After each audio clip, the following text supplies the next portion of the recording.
February 6, 2009. I couldn't sleep very well last night. I got up like 3, and then I got up before 5 out here in Utah because I wanted to watch Jack Welch on CNBC. I like the guy. He does shoot from the hip, and I remember he came and spoke when I was back at Harvard Business School, and it was fun, going down and talking to him for a quick second afterwards.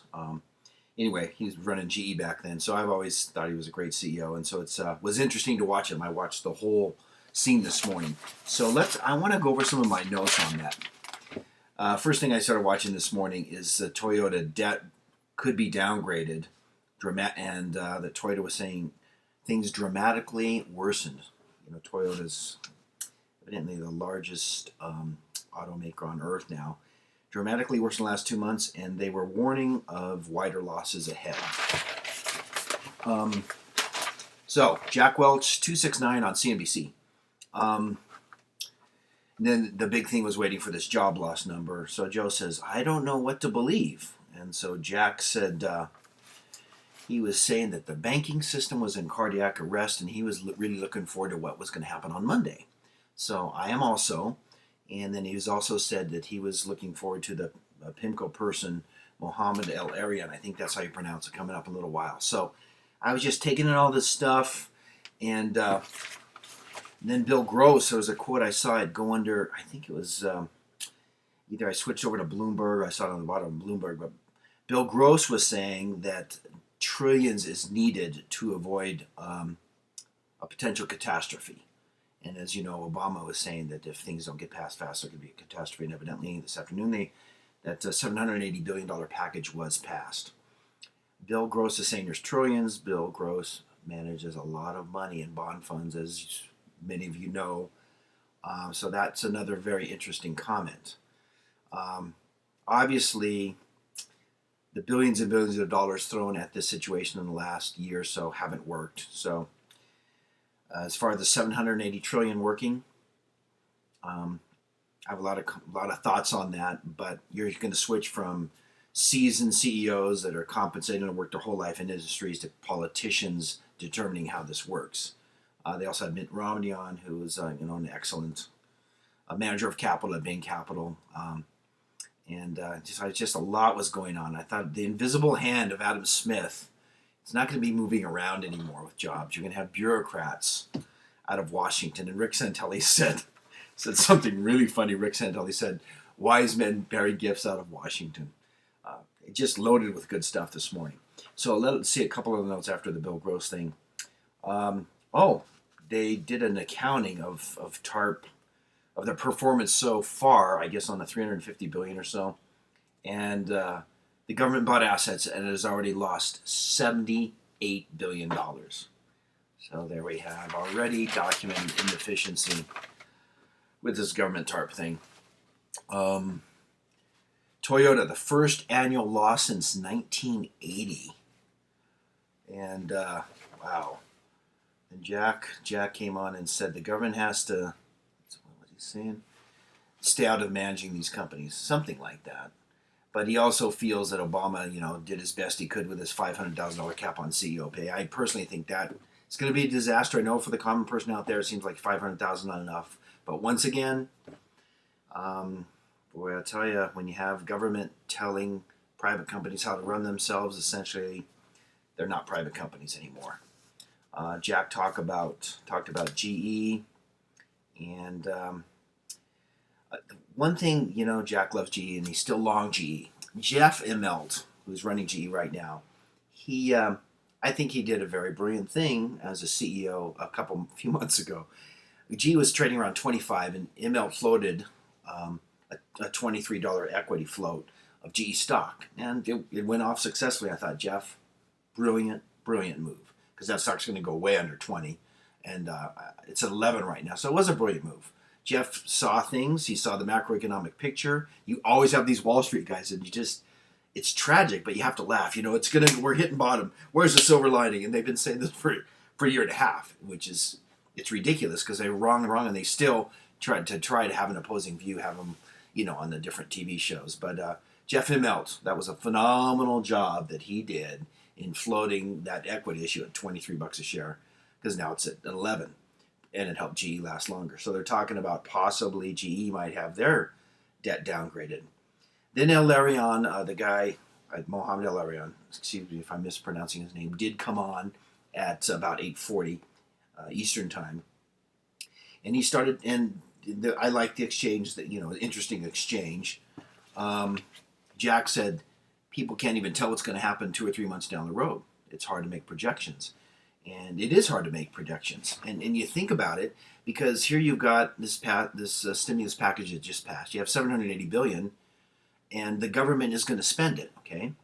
So you have people that don't have experience in running these industries, or they might put these czars in that have some experience. But let's just say they're going to run, high-speed internet all over the place. And if they pick Cisco, then the earnings of Cisco are going to be phenomenal, right? Or let's say they need a bunch of green cars, like 200,000 for this fleet, and they pick Ford or GM or Chrysler or some other manufacturer. So it's going to be in the hands of a few bureaucrats which companies totally succeed and which ones get crushed. I heard about this wanting Ford Motor Company to throw in $4 billion in their pension all of a sudden. It's whimsical. It's not going to be consistent. And to predict stocks, you're going to have to predict where the bureaucrats are going to spend the money, which takes a lot of research. And talk about corruption in Washington. Oh my gosh. Unfortunately, it is just beginning. I wish the best for the administration, but there's no way. There's no way. You're basically taking Adam Smith's invisible hand, which was very limited with so much government regulation the last 30, 40 years. Now it's just basically cut off. Adam Smith's hand is cut off. The invisible hand is gone. We have the invisible whims of government coming up now, so good luck in trying to predict them, stock pickers, and whatever. But that's what we're going to be facing now for the next 2, 3, 4 years. Some other notes, let's see. One place I disagree with Jack Welch on, I appreciate his wisdom, we have a lot of respect for him. We are going to get through this and we'll be stronger. Well, he saw the 80s and how a lot of companies retrenched. He had said he had Walter Wriston on his board of GE, a huge banker. And Jack said this is an absolute fact. Well, I have to disagree with Jack Welch on that. We're not going to get through with this. The U.S. economy is going to completely tank. It's going to continue to tank. Then the job loss number came out, 598,000 jobs. 600,000 jobs gone in 1 month in January. So the American economy is just getting crushed. And as far as bringing it back, I can see all roads lead to internationalism, to an international solution, and you just catch this from the media.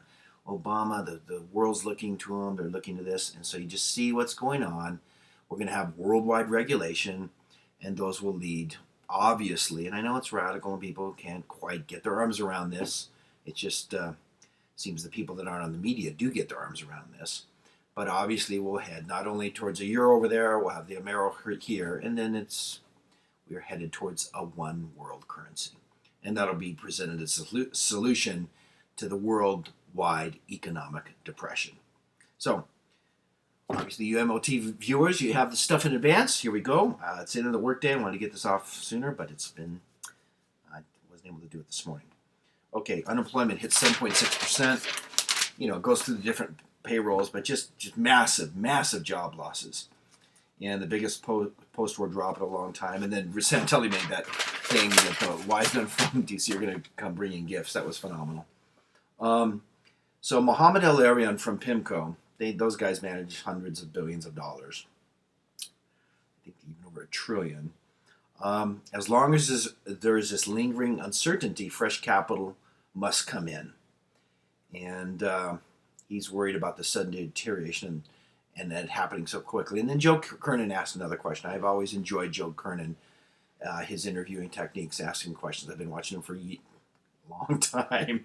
And Joe said, he asked El-Arian this, are the banks going to be nationalized? El-Arian hedged a little bit, but he did say this. Greater control, yes. So essentially, you're going to have the government coming in, and already they're controlling Bank of America and this dividend thing and all that. More and more control from the government. So fasten your seatbelts. Let's see what happens Monday. I could do an update every 4 hours. So many things are going on. But and I know everybody knows there's a collapse. I posted that new video as far as the Mormon leader talking about a depression coming up. People say, "Oh, bro, we know." Yeah, we know. All us here on MOT, we've been knowing this for 2 or 3 years. I finally just did it when the Dow was at 13,800 because I knew 100% probability for sure we'd be tanking down. And if we didn't have the bailout, the Dow would probably be like 3 or 2,000 right now. So it's still at 7,000. There was a rally today. Of course, a sucker's rally. We'll see what happens next week. But this is going to continue to go downhill fast until there's a full-fledged depression. And then after that, the other solutions will come. And we'll talk about that later. Bueno, ciao. Rock on. Oh, yeah. Here's what I want to do. For those of you here in Utah, I'm going to be... I like meeting people. I had a great time in California when I went to Whole Foods. So Whole Foods... Sunday night at 6 o'clock. Sunday night, Whole Foods, 6 o'clock. Sugar House. Anybody in the Salt Lake area knows where Sugar House is. It's like 23rd South and around 1700 East. But Sugar House, Whole Foods, I will be there in the back area where you can eat salads and stuff. I'll be there at 6 o'clock, give or take 10 minutes, this Sunday, Whole Foods, Salt Lake City. And if you want to talk before about economics, I will be over in Barnes & Noble. And what do I do in Barnes & Noble? Well, I'll be checking out foreign affairs. I'll be looking at the New York Times, the Financial Times, Wall Street Journal, Investors Business Daily, probably buying Barron's and scanning the covers of Newsweek, Time Magazine, Harvard Business Review, things like that. So I'll be over at Barnes & Noble before that. And then after I kind of take in all those things as much as I can, I will be over at Whole Foods, 6 o'clock, Salt Lake City. Sugar House. Hope to see ya. Bye.